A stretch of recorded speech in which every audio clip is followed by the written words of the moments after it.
At my mother-in-law's birthday dinner in Rome, my seat was missing. My husband let out a soft chuckle.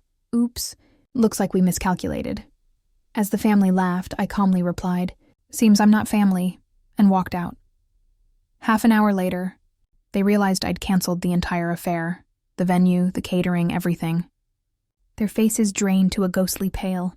"Seems I'm not family," I repeated, my voice steady despite the earthquake trembling inside my chest. The words lingered in the air of that elite Roman restaurant as 12 pairs of eyes locked onto me, expressions shifting between shock and thinly disguised amusement. My husband Sean's little chuckle, that light, "Oops, we miscounted," still echoed in my mind as I turned from the table where there had been no seat for me. The humiliation burned through me like fire in my veins as I walked out. But not a single tear fell. Instead, an eerie calm settled over me. I pulled out my phone, opened the event management app I had built my entire career upon. I had 30 minutes before they discovered what I was doing, and that was more than enough time. Before we dive in, I want to thank each of you for being here on this journey. Sometimes the most powerful turning points come when we finally realize our worth. If you've ever felt like an outsider, this story will resonate. Before we follow Anna's path, from Boston's premier event planner to a woman reclaiming her dignity, in Rome, hit subscribe to join our community of readers who value tales of self-discovery and unexpected strength. Now, let's step behind the curtain of a marriage built only on appearances. My name is Anna Morgan Caldwell. 5 years ago, I was simply Anna Morgan, founder of Elite Affairs, Boston's most sought-after event planning company. I had built my business from scratch, working through business school on my own. Every elegant gala, every flawlessly executed corporate function, every society wedding in Boston had my invisible fingerprints on it. My reputation for discretion, detail, and making the impossible happen made me the go-to planner for the city's elite. That's how I met Sean Caldwell, at the charity gala I organized for Boston Children's Hospital. Tall, with perfectly groomed dark hair and a smile that deepened the corners of his eyes, Sean carried the easy confidence of a man who had never thought twice about money. He was charming in that polished way men born into. Privilege often are, but there was something genuine about his interest in my work. "So you're the magician behind all this?" he asked, gesturing to the transformed ballroom of the Four Seasons. "My mother's been searching for someone to run her charity function next month. I think I just found her answer." One job led to another, and soon I was regularly planning events for the Caldwell family. I should tell you a bit more about myself before we move further into the Rome disaster. I am Anna Morgan Caldwell, but until 5 years ago I was simply Anna Morgan, the self-made woman who fought tooth and nail to carve out her place in Boston's glittering world of high society. I built my company, Elite Affairs, from the ground up. It wasn't inherited. It wasn't gifted. It was the result of sleepless nights, working through college while planning small events, slowly building a name for myself in a city where connections meant everything. Boston isn't kind to outsiders, especially not to women with ambition. But I earned respect the only way possible, by being flawless. Every wedding, every gala, every charity auction I touched turned into a seamless performance. By the time I turned 35, my company was not only profitable, it was the premier choice for anyone who mattered in Boston. And that was how Sean Caldwell walked into my life. The night we met, I was orchestrating a charity gala at the Four Seasons Hotel for Boston Children's Hospital. The ballroom was a vision of elegance, crystal chandeliers catching the glow of candlelight, roses imported from Ecuador, a 10-piece orchestra tuning softly in the background. I was adjusting a floral arrangement when I felt someone watching me. I turned and found Sean standing there. He had that particular kind of presence that comes with old money. Tall, lean, and dressed in a tuxedo that seemed like it had been cut exclusively for him. His hair was dark, perfectly styled, his jawline sharp, his eyes gleaming with both charm and a hint of entitlement. But when he smiled at me, there was warmth, something genuine that made me pause. "So you're the magician behind all this?" he said, his voice smooth, almost playful. "I should introduce you to my mother. She's been searching for someone who can turn her charity event into something unforgettable. I think I just found her answer." One project turned into 2, then 3. Before long, I was handling nearly all of the Caldwell family's functions. The Caldwells weren't just wealthy. They were legacy. Their fortune was rooted in shipping and railroads dating back generations. They didn't flaunt their money with new cars or flashy brands. Their wealth lived in private art collections, sprawling estates, and a surname that opened doors everywhere. And as I spent more time around Sean, I found myself pulled in. Within 6 months, we were inseparable. By the 9th month, he was showering me with affection, attention, and that single-minded pursuit I wasn't used to. When Sean wanted something, he knew how to claim it. And for a while, I believed he wanted me for exactly who I was. But there had been warnings. The very first time I had dinner with his family, Eleanor Caldwell, Sean's mother, made her feelings known in the gentlest but sharpest of ways. "You've accomplished so much. Anna," she said, her smile perfectly polite, her pearls catching the candlelight. "Self-made women are admirable. It's such a uniquely American thing." Her words were technically flattering, but the tone cut deep. I wasn't one of them. I never would be. I brushed it aside. I was in love. I told myself that Eleanor's coldness didn't matter. Sean was different. Sean loved me. That was what mattered. So when he proposed, just 11 months after we met, I said yes. I ignored the flicker of doubt in my chest, whispering instead the lie so many women tell themselves. Love will be enough. Our wedding was not the dream I had secretly hoped for. If it had been up to me, it would have been a quiet ceremony by the sea, intimate, personal, and filled with genuine love. But Eleanor had other plans. With her flawless smile and endless family traditions, she turned it into a society event. We were married in the Grand Cathedral of Boston, with over 500 guests, most of them strangers to me. I felt more like a performer on display than a bride. Still, I convinced myself it didn't matter. I was marrying Sean, and love would be enough. The early years of our marriage weren't entirely bleak. Sean could be warm, thoughtful, and when it was just the two of us, I sometimes glimpsed the man I'd fallen in love with. But those moments grew rare as time passed. Slowly, I realized my role in the Caldwell family wasn't that of an equal. It was closer to a tolerated guest. At family dinners, I was either talked over or ignored. During holidays, my contributions were politely brushed aside, as if my efforts didn't count. Even my career, my greatest pride, was diminished. "You're working too much," Sean said one night, swirling his drink in hand. "Elite affairs is impressive, Anna, but you don't have to prove yourself anymore. You're a Caldwell now." He thought his words were comforting. To me, they felt like chains. Then came Eleanor's 60th birthday. The celebration would be in Rome, at an exclusive restaurant overlooking the Tiber River. It was whispered about in Boston society pages even before the invitations were sent. The kind of event that cemented status. I should have seen it for what it was. Another chance for Eleanor to parade her dynasty in front of the world. Another opportunity to remind me in the most elegant ways possible that I didn't belong. But against my better judgment, I let hope win. I told myself maybe this time would be different. Maybe beneath the Italian sky, I would finally be accepted as part of the family. I could not have been more wrong. The night of Eleanor's birthday was meant to be a grand affair.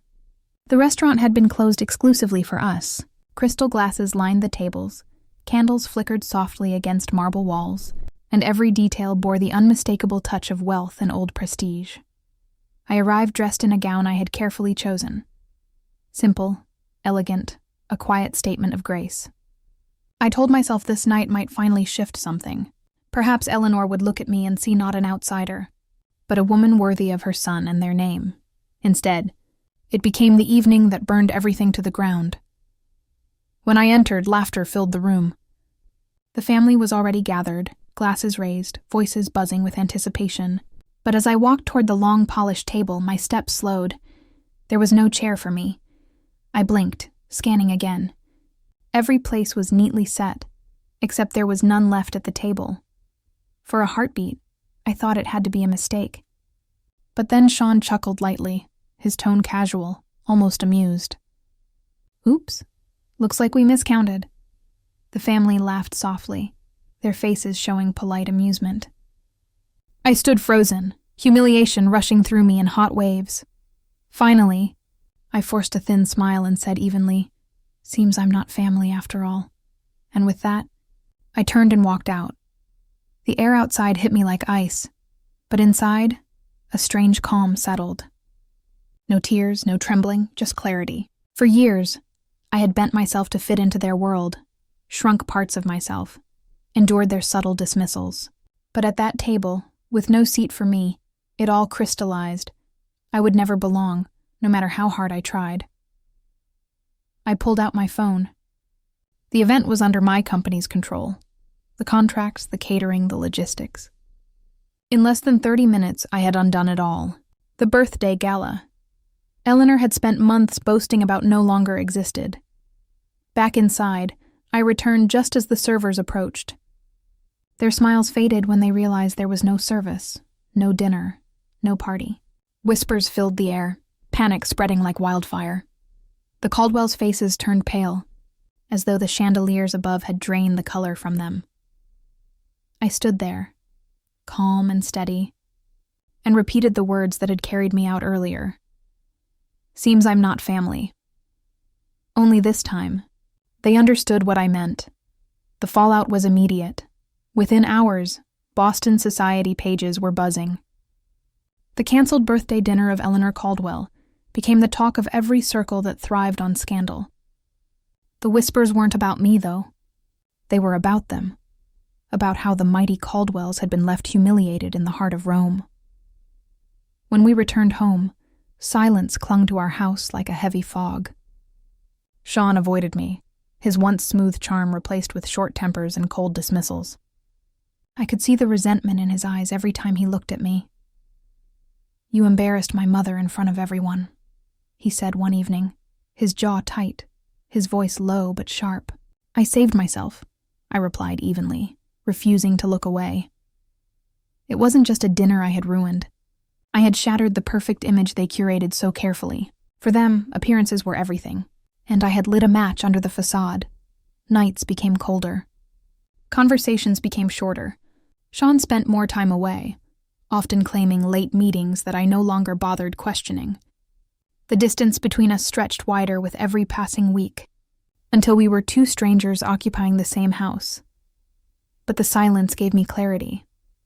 For years, I had tried to mold myself into their world, to prove I was enough, to be accepted, to belong.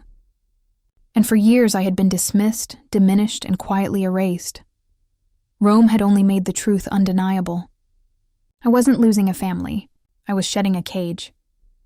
When Sean finally said the words, "Maybe we should take some time apart," I didn't argue. I simply nodded, my heart steady. Because for the first time in years, I wasn't afraid.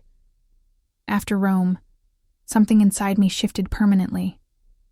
The humiliation that had once burned like fire transformed into fuel. I poured myself into elite affairs again. The company that had always been mine, untouched by the Caldwells' reach.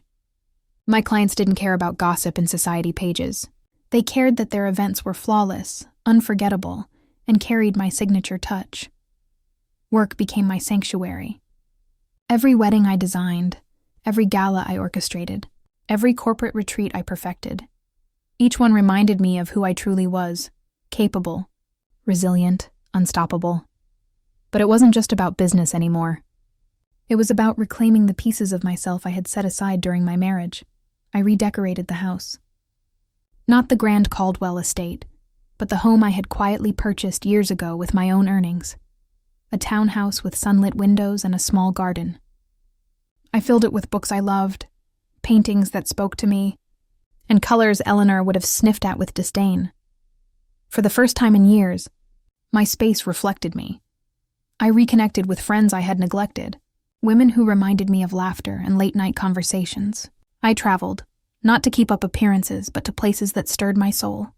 Florence for its art, Kyoto for its quiet gardens, Marrakesh for its colors and scents.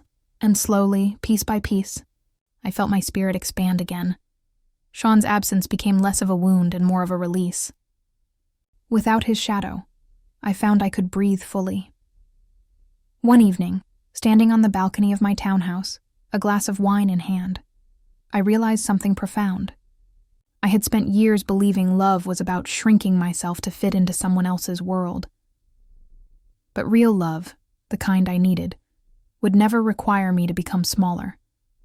I wasn't a failure. I wasn't discarded. I was free, and that freedom was worth more than any Caldwell fortune could ever buy. A year passed.